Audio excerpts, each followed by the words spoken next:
Sindh assembly में कराची में पानी की किल्लत पर बात करने की इजाज़त ना मिलने पर अपोजिशन अरकान आपे से बाहर हो गए। ऐवान में शदीद हंगामा आराई की स्पीकर डाइस का घेराव कर लिया गया। MQM के मोहम्मद हुसैन ने एजेंडे की कार्रवाई रोक कर बात करने की इजाज़त देने का मुतालबा किया। हलीम आदिल शेख का कहना था कि जब पूरे शहर के लोग प्यासे मर रहे हैं तो मसले पर पहले बात होनी चाहिए।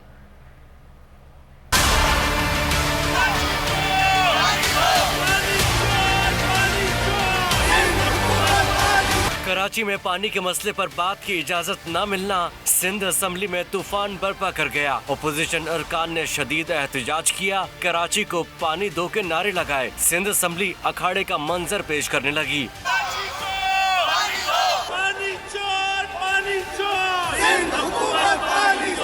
MQM के मोहम्मद हुसैन ने एजेंडे की कार्रवाई रोककर कराची में पानी की किल्लत पर बात करने की इजाजत मांगी। स्पीकर ने कहा, मामूल की कार्रवाई के बाद आपको बात करने का मौका मिलेगा। ताहम मोहम्मद हुसैन के बात करने के इसरार पर ऐवान में शोर शराबा शुरू हो गया।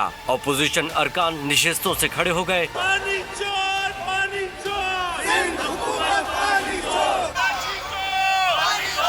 अपोजिशन लीडर हलीम आदिल शेख ने कराची में पानी की किल्लत पर बात करने की इजाजत के मुतालबे की हिमायत की। स्पीकर की जानिब से इजाजत न मिलने पर अपोजिशन अरकान ने स्पीकर डाइस का घेराव किया। ऐवान मछली बाजार का मंजर पेश करता रहा।